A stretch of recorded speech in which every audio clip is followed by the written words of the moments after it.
Hi friends, welcome to honey ఇంటి ముచ్చట్లు. అందరూ ఎలా ఉన్నారండి? నేను చాలా బాగున్నాను. మీరు బాగుండాలనేసి మనస్ఫూర్తిగా అయితే కోరుకుంటున్నాను. ఏంటి పప్పు చూపిస్తుంది ఏంటనుకుంటున్నారా? ఇది ఉదయం నానబెట్టారండి. పెసరపప్పు అండ్ శనగపప్పు రెండుని కనిపిస్తుంది చూడండి. ఇది సాయి పెసరపప్పు అండి, తొక్కున్న పప్పు శనగపప్పు రెండు కాంబినేషన్ అయితే చాలా బాగుంటుంది. వీటితో అయితే వాడలేద్దాం అనుకుంటున్నాను. పిల్లలు కూడా చాలా రోజుల నుంచి అడుగుతున్నారు, అమ్మాయి ఏమైనా చేసి పెట్టనేసి.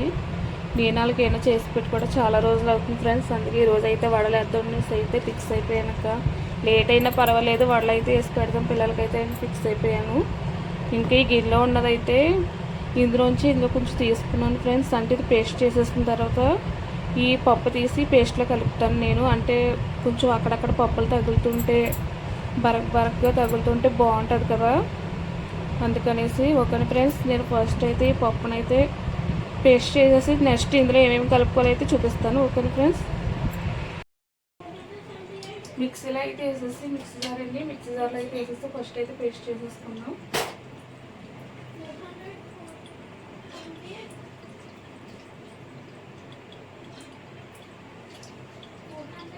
ఇది కొంచెం పప్పే కాబట్టి ఒకసారి అయితే మిక్సీ జార్లో వేసేస్తుంది ఫ్రెండ్స్.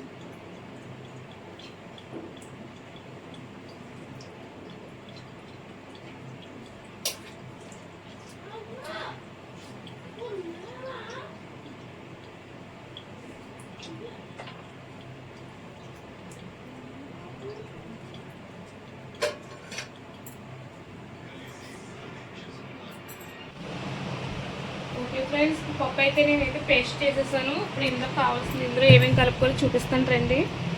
ఫస్ట్ అయితే ఆనియన్, పచ్చిమిర్చి, కరివేపాకు మూడైతే ఇందులో వేస్తున్నాను.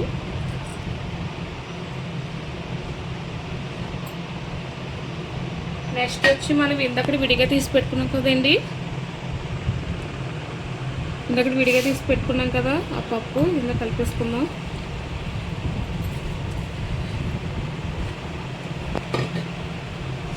నేను ఇందులో నెక్స్ట్ వేసేది ఏంటంటే తోటకూర అండి. చాలా బాగుంటుంది టేస్ట్. తోటకూర వేసుకుంటేనే మనం ఇందులో తోటకూర వేసుకున్నప్పుడు చాలా చిన్న చిన్న ముక్కల కింద అయితే కట్ చేసుకోవాలి. టేస్ట్ అయితే చాలా బాగుంటుంది. పిల్లలు ఎవరైనా ఆకుకూరలు తెలియని పిల్లలు ఎవరైనా ఉంటే ఇలా చేసి పెడితే పిల్లలు కూడా ఇష్టంగా తింటారు. టేస్ట్ బాగుంటుంది, పిల్లలు కూడా ఇష్టంగా తింటారు. నెక్స్ట్ ఇందులో వచ్చి అల్లం వెల్లుల్లిపాయ పేస్ట్. ఇది పేస్ట్ కాదు, నేను ఓన్లీ మామూలుగా దంచాను. మన పేస్ట్ కన్నా దంచుకుని వేసుకుంటే టేస్ట్ బాగా అనిపిస్తుంది. ఇది కూడా ఇందులో వేసేద్దాం ఫ్రెండ్స్.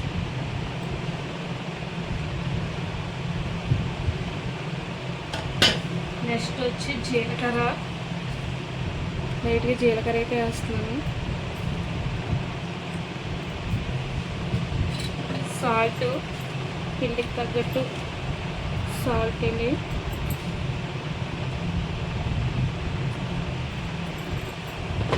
నేను ఇందులో కొంచెం గరం మసాలా కూడా వేస్తున్నాను. లైట్గా గరం మసాలా వేసుకుంటే టేస్ట్ అయితే బాగుంటుందని నేనైతే వేస్తున్నాను ఇందులోని. మీకు నచ్చితే వేసుకోండి, మీకు నచ్చకపోతే వదిలేయచ్చు, వేయక్కర్లేదు. నేను ఇందులో కారం ఇలాంటివి ఏమి వేయట్లేదు. మనకి పచ్చిమిర్చి, అల్లం, ఈ కారం అయితే సరిపోతుంది. నేనైతే కలుపుతున్నానండి, బాగా మిక్స్ చేసుకోవాలి.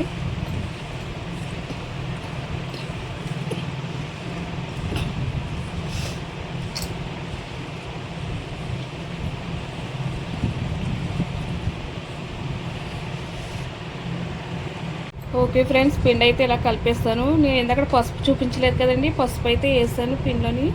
పసుపు అయితే వేసి కలిపేసాను. ఇందాక నేను కారం వేయద్దని చెప్పాను కదండి, మీకు నచ్చితే మీరు వేసుకోవచ్చు. పెద్దలకైతే కారంగా ఉంటేనే ఇష్టం కదా, కారం కావాలంటే వేసుకోండి. నేనైతే ఓన్లీ పిల్లలకు కాబట్టి ప్రస్తుతానికైతే నేను కారం వేయలేదు. నాకు పచ్చిమిర్చి, అల్లం, వెల్లుల్లిపాయ ఆ ఘాటు అయితే సరిపోతుంది. ఓకేనా ఫ్రెండ్స్, ఇప్పుడు వడలు అయితే వేద్దాం రండి. ఈ వడలు అయితే వేసుకున్నాను.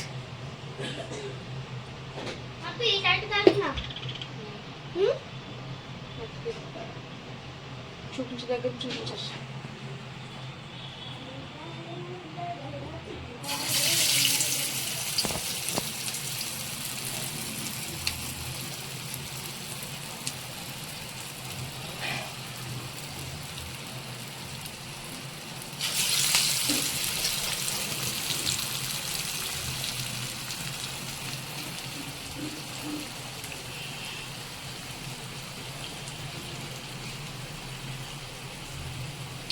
అలా చేతి ఇలా ఒత్తుకుని వేసుకోవాలి దానిలో.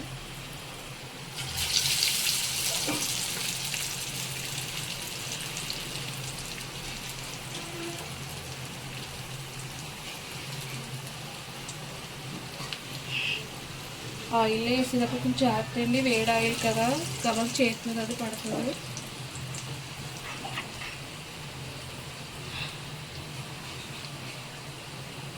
కిచెన్లో కొంచెం లైటింగ్ తక్కువండి, అందుకే వీడియో కూడా సరిగ్గా రావట్లేదు. ఇక్కడైతే వాళ్ళు అయితే అవుతున్నాయి. వాళ్ళు అయితే కాల్చున్నాయి, సిమ్లో పెట్టుకుని కాల్చుకోవాలి రెండు వైపులు కూడా. చూసారా ఎంత బాగా వస్తున్నాయని, చాలా పర్ఫెక్ట్గా వస్తాయి చేసుకోరు కానీ. రెండు వైపులా కాల్చుకోవాలండి ఇలాగ.